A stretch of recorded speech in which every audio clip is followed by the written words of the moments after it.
Welcome back, everybody. We're continuing our conversation with the co-founders of a wonderful organization called Be an Arts Hero. Today, I get a chance to talk to Brooke Ishibashi. Welcome to the program, Brooke. Thank you so much for having me. An excellent pronunciation of my name. Well, thank you very much. I appreciate that. And as you know, this will go into one of the topics that you and I will get into, but my pronunciation of a lot of things that are coming from Asia are really coming from me watching all of the martial arts movies I can get my hands on. So there have been plenty of Japanese movies that I've watched. The I think the first one was maybe the Five Samurai, Seven Samurai. Yeah, Seven Samurai. Yeah, Seven. and again the it's Itoichi. No. The blind swordsman. Oh God, I don't know that one. Anyway, so it's a lot of these films that I've seen over the years. So that probably has something to do with my pronunciation of names. There you go. Whatever it takes. Absolutely. So let's talk about your organization a little bit. I had a wonderful conversation with Jenny Grace McComb, who is one of the four co-founders? Yeah, there's four of us, yeah. Okay, perfect. So I had a wonderful conversation with her and we learned about the organization. But I want to ask you, for the people who haven't had a chance to watch that yet, what is the organization about and why should we be as excited as I am? Sure. So Be an Arts Hero is a national, nonpartisan grassroots movement. What we're doing is lobbying Congress for immediate, massive federal relief.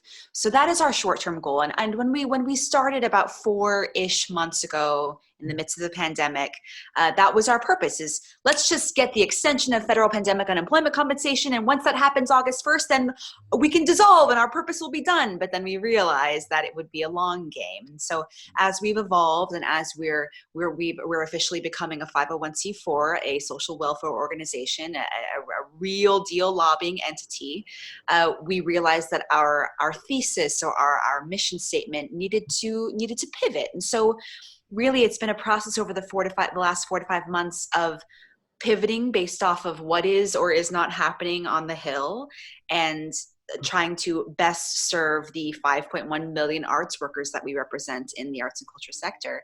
Our long-term goals have to do with defending and positioning the arts and culture sector so that we receive the investment that is commensurate with our socioeconomic value. And so that means like Department of Arts and Culture, Secretary of Arts and Culture, all that jazz.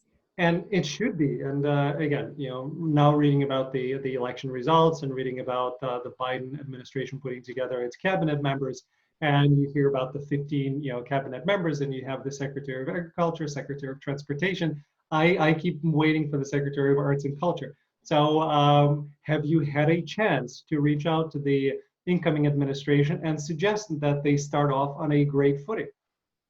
Yes. So when we were leading up to when we were leading up to the election and now post-election, we have many allies on Biden's Arts Council. So first of all, amazing that he had an Arts Council to begin with. So we have a lot of allies on Biden's Arts Council now. As there's a transition team in place, now we're strategizing to figure out the best next steps. But we are bending the ears of those folks, and we have plans to I think advocate for the changes that we need to see on a much broader level. So yeah, keeping my fingers crossed. Perfect. I like it. And again, it's really needed because this is a huge industry. And Jenny and I were talking about just how large the industry is and just how much bigger it is than pretty much every industry that is identifiable through the secretaries, because it is, I think, bigger than transportation. It's bigger than agriculture. $265 billion more than all of transportation combined. Right. So it is needed, and it definitely needs to have a focus. And I'm so happy that you're looking at it from a dollars and cents and a business and perspective, and it's not just the heartwarming conversation of arts are needed, because they are. We already know that. But how does it affect the bottom line? And what does it do for our country in terms of the business aspects of it? So that type of conversation hopefully will yield results. Right. And that, the previous conversation of arts are healing, arts are feel good, arts, arts help us grow and learn and evolve. That's all. We all know that's true, but that conversation wasn't working. And so we came in to change the conversation. And honestly, when you come to the table with whole, cold hard facts and numbers, those numbers are unimpeachable. When we can say, when we go into our meetings with Senate offices and House Rep offices, we go in with a purely economic argument and we say, this is what, and we go, I think we go macro, then we go micro. We say, this is the larger national picture, then we go state by state, then we go locale by locale, region by region. And we bring to them these very, very in-depth briefing docs that they can refer to, that have, where we cite the Brookings Institution study of COVID's impact on the arts economy, the creative economy, so that they can understand the larger implications of what the creative economy brings to the table, and then what has been lost since COVID has hit the country. So, it's a matter of reframing that so that folks can understand, we are big business and we're too big to fail. And if they let us fail, we bring down surrounding industries that rely on us, like transportation, tourism, hospitality, etc. So it's painting the picture for them so they understand what's going to happen if we don't receive the relief and investment that we require to survive. It's imperative. And it's not just because, I'm in the industry, but it's because it makes sense. It literally makes dollars and cents, and it should be addressed. So I'm very pleased that you're fighting the good fight. I did not know anything about the organization until I started talking to Jenny and now yourself, and I am now going to be participating in whatever way I can. So we're certainly going to be advocating on your behalf, and we want you to succeed. Thank you so much. I also find it interesting that, in this time of COVID, which has been so hard for so many people and so heartbreaking with the losses in human life that we've had this year, on the other hand, produced the wonderful organization like you have. I'm going to throw myself into the category of new beginnings, because May 20th was my first show. If it was not for COVID, I would not have started the show. And now I think you're interview 111. Wow. 11. And the joy that it has brought. Can I just pause? Today's 11/11. That's good luck. Hey, that's usually I'm the one that makes these notices, and I did not. Shame on me, but thank you for noticing it. Yes. So yeah, and if we break it down into the numerological aspects of it, it becomes even more interesting, because 1 is a number that's signifying a start and doing things on your own. If you put 1, 1, 1 together, it's 3, and 3 is a number of self-expression. So it makes sense all the way around as we look at it. So it's perfect symmetry. Thank you very much for bringing that to my attention. It was fated. It is, I think so, and it's these new beginnings, right? So it's life in general. I look at life as an all-you-can-eat buffet. Internet is very much like that. You want hatred, it's right there. You want love and support, it's right there as well.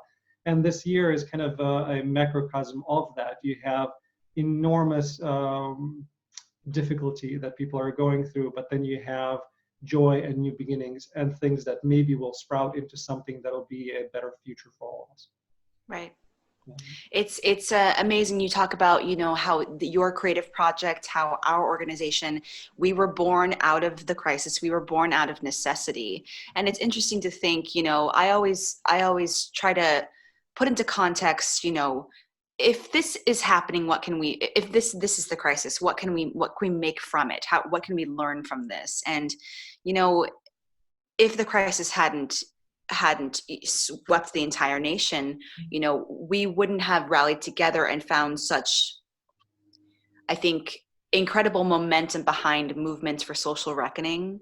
The idea that the Black Lives Matter movement came so emphatically forward amidst the crisis, I think was born out of the moment. People had a chance to stop, think, unplug, get rid of the distractions of everyday life to really zero in on what matters and what's needed in the moment. And those gaping holes just came bubbling to the surface.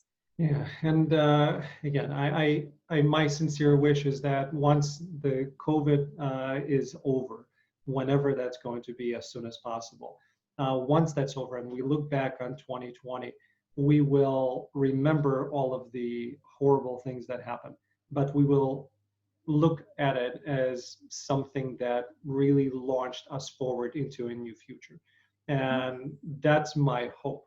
So, knock on wood that things continue going in the right direction, and all of us can look back at it and say, really, really tough year, but we're thankful that it happened. So, Yeah, and people say, 2020 year of perfect vision, right? It's forcing us to really get fine-tuned and looking at everything with through a different lens, and I'm grateful for that. yeah, it's been a fascinating year, personally, on a huge high of wonderful things that happen and huge lows of bad things that happen. So it's just one of those years that I think we'll remember moving Right. forward. Speaking of things that we remember, I was reading that one of your favorite movies, if not your favorite movie, is That Thing You Do, which made me really, really happy to hear, because it's one of my favorite movies.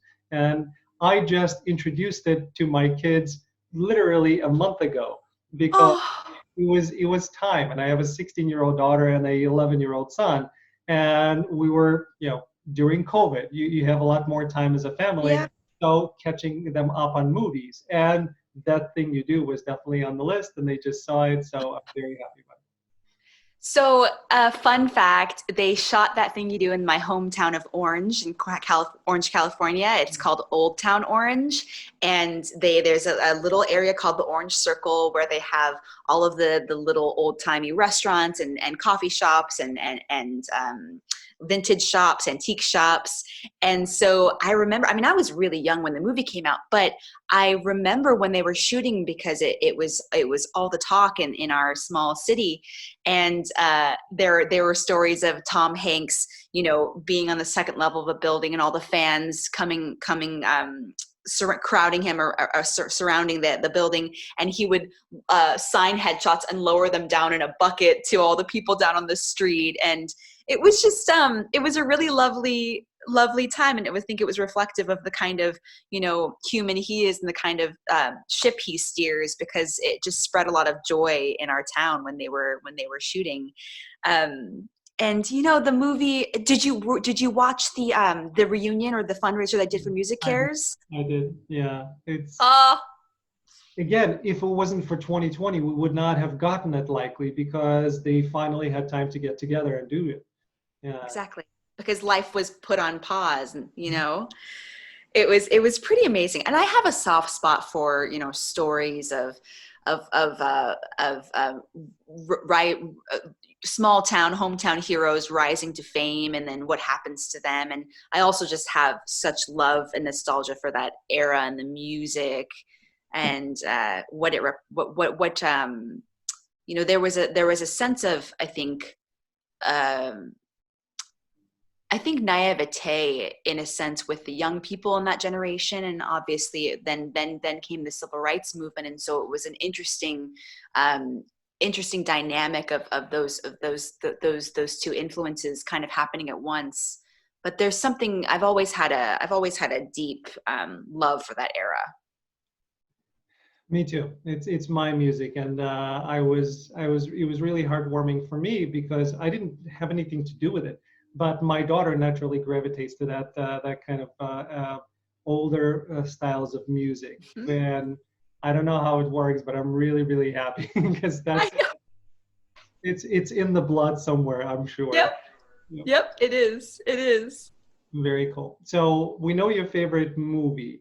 If you had to pick a favorite actor, which is I'm glad I'm asking you that question, because it would be an impossible question for me to answer myself.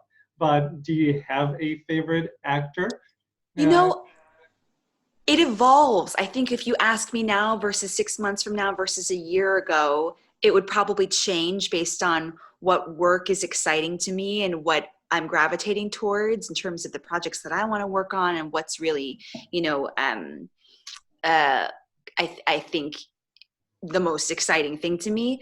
I think when you asked, when, you know, I filled out that questionnaire for you a little bit ago, the first person who came to mind was Sam Rockwell. And I purely actually don't really know why. I haven't even really seen, I haven't seen the entire canon of Sam Rockwell movies, but I remember the first time I saw him was in one of the Charlie's Angels movies as the love interest turned villain. Yeah. And I remember being so taken aback that there was something so surprising about his choices. He was kind of like an animal in that you didn't really know what to expect. Like he could attack you or he could snuggle you or he could, you know, you weren't sure what was going to come out of this creature. And I appreciated that he was a little bit idiosyncratic.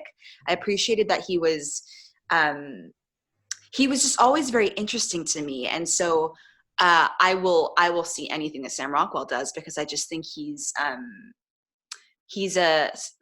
has a spontaneity that is really interesting to me. I agree. He's definitely one of the people that I'm trying to get on my show because I want to pick that acting brain of his. So Exactly. He's fantastic. Yeah. I don't remember what the first movie of his that I watched, but I can't think of any movie that I have seen him in where I didn't think he was amazing. So, and it's not just me showering praise. I really do think that way. So, Yeah. And I like that with Sam Rockwell, it always feels like he's got a card that he isn't showing. You know what I mean? There's always like a secret with him. And I don't know if that's intentional or just a part of his character in general, but I think that's fascinating, especially when it's a visual medium, right? And so, you know, our eyes are constantly scanning to see picking up clues, visual cues, right? And so he always seems to have something hidden from us. And I think that keeps the audiences engaged and leaning in. Yeah, he's real, right? And, you know, we're all looking for reality. We're all looking for something that feels grounded but feels interesting, and he just brings that to, you know, whatever he's doing. He does. And then I know you spent you know, a lot of time in terms of your own kind of performance career. You spent a lot of time on stage. So how did that, you know, love of acting or love of performing start for you? Well, so I come from a family full of artists, and on my dad's side, his grandmother was an opera singer back in Japan. On my mom's side, her mother, Mary Kagayama Nomura, who's 95 and like in the best health, and she's my role model. She was known as the songbird of Manzanar when she was interned in the camps in Manzanar during World War II, when she was in those concentration camps. So it's always been in the blood. My parents met in the 70s, and my dad was the front man of an R&B band, and my mom auditioned to be the lead female singer. And then they opened a music store together. They started a music production company. So I grew up as a backstage showbiz kid, and my dad was doing concerts with people like Ray Charles and rock and roll Hall of Famers. And so my sisters and I, there's three of us, Brittany, Brianna, Brooke, that's all we knew was show business. And so my parents knew the ups and downs of an artist lifestyle, and they encouraged us to follow our dreams. So we all went to school for it. We all got our degrees in theater, and we all pursued careers as actor, writer, singer, dancers, and it was bred from an environment where we were constantly surrounded by arts, and I didn't know anything else. So it was kind of a no-brainer, and I received no pushback from my parents. They actually encouraged us to pursue our dreams. That's wonderful. Yeah, my mom's mother, so my grandmother, had an operatic voice, but you know, back in the old country, the opportunities were very different. And then my mom's brother, my uncle, who passed away, you know, many years ago, he was a musician. So he had a band and he traveled and he played multiple instruments. So my mother was always hoping that I would get the singing and the musical gifts that my family was bringing forth. Unfortunately, they did not happen. But there's the love of music, and that's all that matters. Absolutely. And I, from the earliest of ages, I always sang, and people always told me to stop. So it was more me singing on my own, and I've gotten better and better and better through it, and I have a very good range. It's just there are a lot of holes through it. So, but my daughter is a good singer. My son, I think, may also have the ear. So it skipped my generation. I think it's catching up, which is good. You know what's interesting too, though, is you talk about your ancestors, your grandparents, and their parents, et cetera. We think about being descendants of immigrants essentially, and I think about how that has positioned me in a way where I am able to pursue a life in the arts in a way that my grandparents weren't. They and for them, they were actually forcibly removed from their homes, and so they were put into camps, and so they weren't able, they were taken out of college, so it was a very different landscape for my grandparents' generation. And also, I think about the opportunities I have because my ancestors truly paved the road for me. So I feel very grateful that I'm in a position where I can have this life and this career path, because it wasn't something that was it wasn't a reality for my grandparents and for their parents and so on. Yeah, and I am an immigrant. I came here when I was 14, so technically I'm a refugee, because we came in with a refugee status from the former Soviet Union.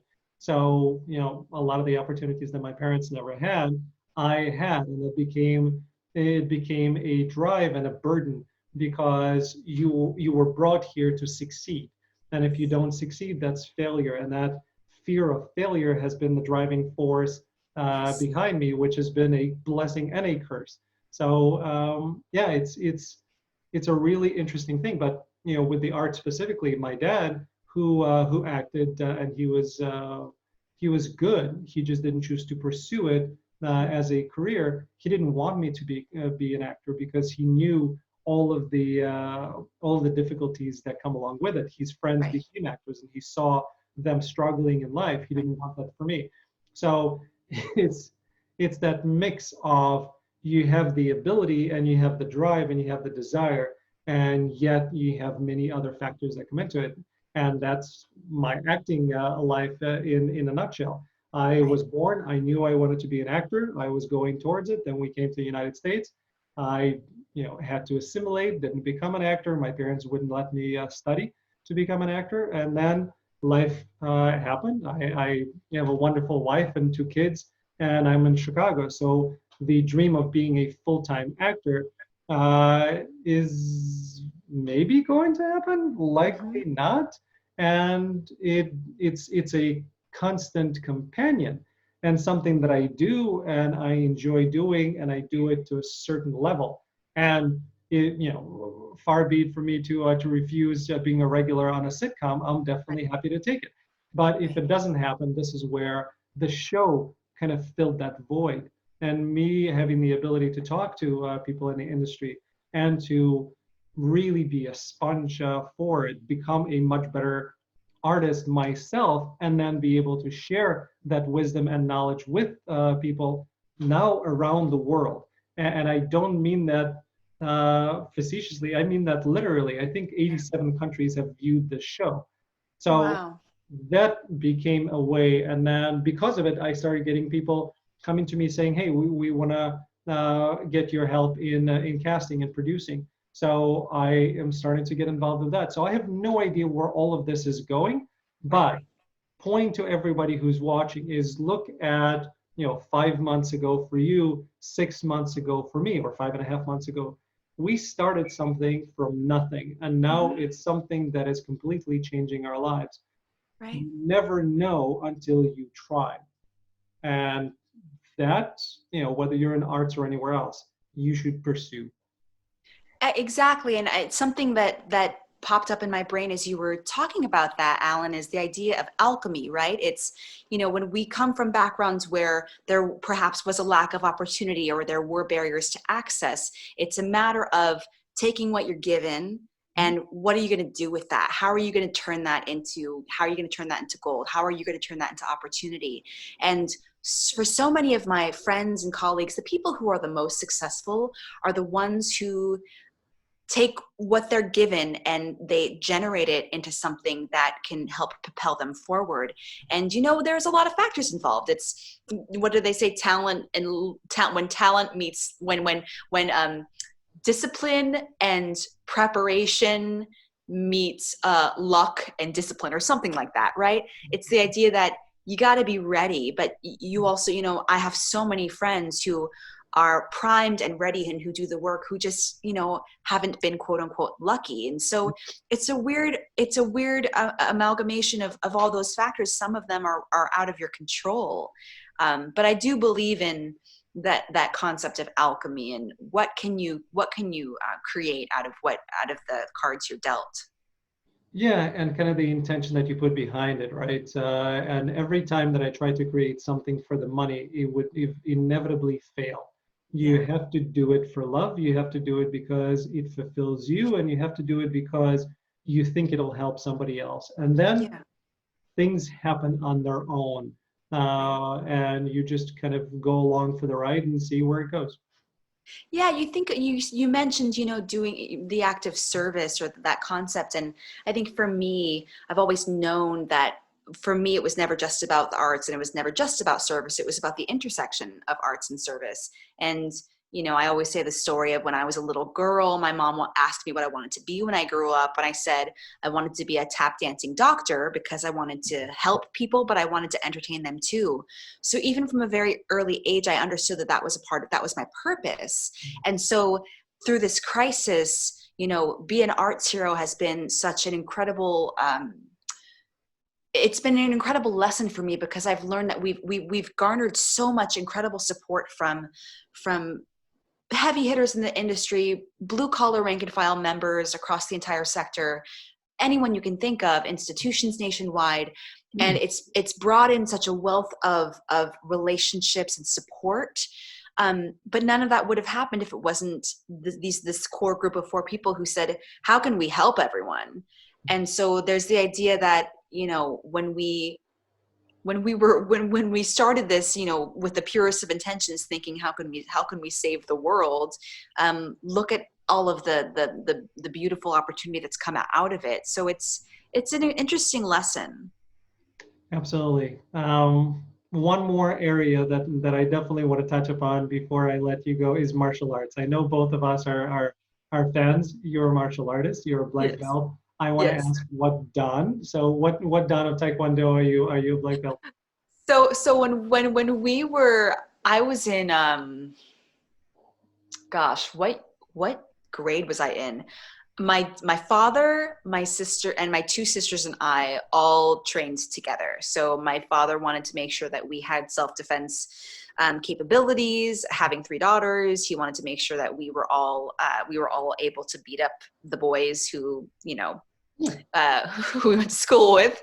And so we trained together, and we trained all the way through getting our first degree black belts together. Mhm. And then after my time with Taekwondo as a young person, I moved to New York to go to school, and I continued with capoeira and Muay Thai, etc., and regular, kickboxing and boxing. Mhm. And it's always been something that's been incredibly satisfying and gratifying to me, because there's a spirituality to the practice, and there's a focus and a discipline to the practice, which taught me a lot as a young person.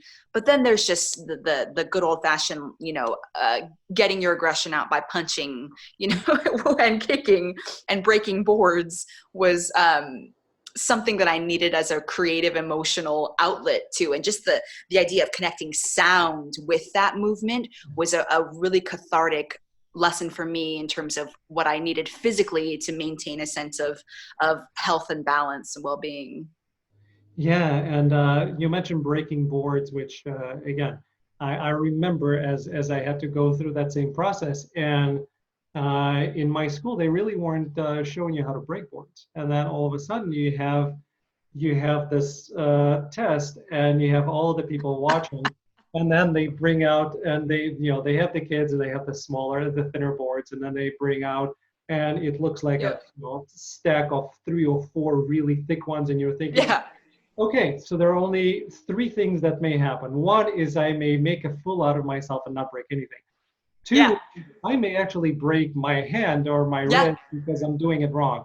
Or 3, I can focus, put everything out of my mind and just see what happens, and hopefully everything is going to be okay. And Yeah. that feeling of you breaking it and then everything kind of falls and then they just kind of display it, you're like, yes, Yeah, I can it's the rush. It's the rush of yeah. knowing what your because it isn't just the physical action, it's the intention behind it, right? Because just the physical action of hitting something, it may not necessarily break it, but it's the intention behind it. And I guess that is something you can carry over to acting, right? It's the idea of just the physical act of doing something, saying I love you, of touching someone, of comforting something isn't necessarily going to be what comforts them. It's your intention behind it. And I mean, it taught me a lot, but God, is it gratifying? Just that crack of the board, when you feel it give. Oh, there's nothing like it. Well, I'm with you. It's a really, really special feeling.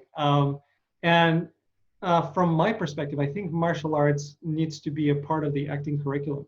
In an acting school, martial arts needs to be that, not just because you need to learn how to defend yourself, because they already have stage combat, right? In order to prep you for different films or projects that you may be a part of. I mean actual martial arts, Yep. because when we're in a scene together, it's a dance. It's really just the 2 of us, and whether it's boxing, Muay Thai, capoeira is a beautiful example of it. It's really teaching us how to be present in the moment, how to pay very close attention to everything that's happening, from the eyes to the body, and be moving with it, Mm-hmm. and reflecting, and be able to be affected by it. I think that needs to be a part of the curriculum, because Yeah. it'll teach people how to actually be in a scene.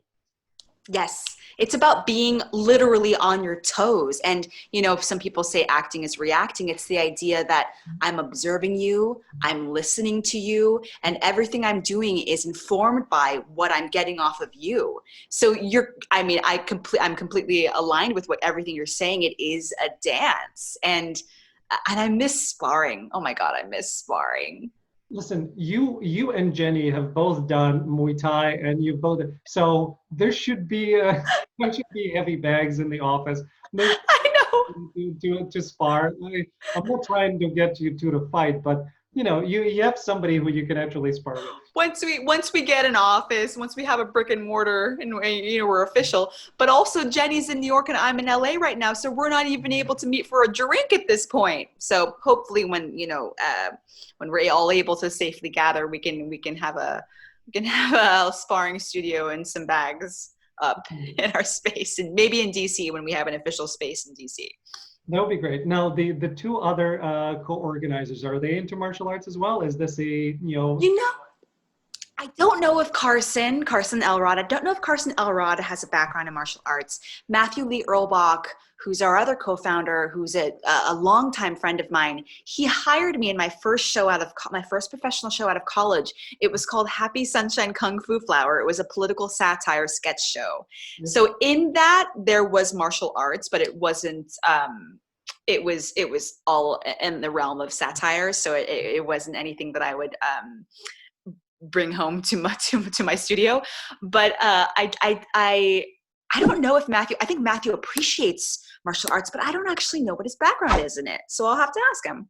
I think so. Listen, you're already fighting for everybody in our industry. Might as well take that to the next level. Yeah, get our aggression out.